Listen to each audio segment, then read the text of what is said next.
अस्सलाम वालेकुम नाज़रीन, नांदेड़ न्यूज़ में आपका इस्तकबाल है। चलिए जानते हैं आज की खबर। नांदेड़ हल्क जुनूब के ख्वाहिशमंद उम्मीदवार कारपोरेटर अब्दुल शमीम अब्दुल्लाह ने असेंबली इंतखाबात लड़ने की ख्वाहिश जाहिर की है।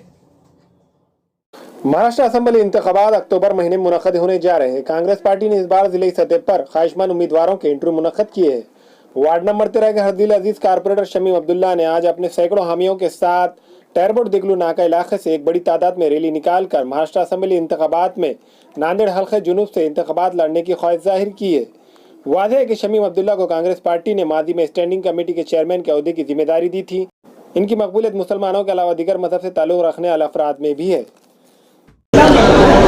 आज दक्षिण का इंटरव्यू हुआ। अशोकराव जी चौहान साहब ने हमारे इंटरव्यू लिए और हमने सभी 12 उम्मीदवारों ने तय कर हमने एक लेटर दिया। आप जिसी को भी देंगे उम्मीदवारी, हम उसके ऊपर उसका काम करने के लिए तैयार हैं। ख़ास तौर पे इस 12 लोगों में मुसलमानों का ध्यान रखा जाए, मुसलमान को टिकट दिया जाए, ये डिमांड हमने की।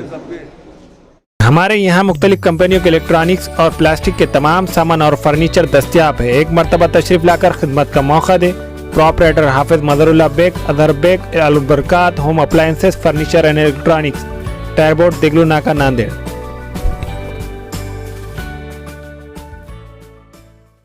नांदेड़ न्यूज़ यूट्यूब चैनल को सब्सक्राइब जरूर करें और बेल आइकन को क्लिक करें। बेल आइकन को क्लिक करने से होगा ये कि आपको लेटेस्ट न्यूज़ अपडेट की नोटिफिकेशन मिलती रहती है।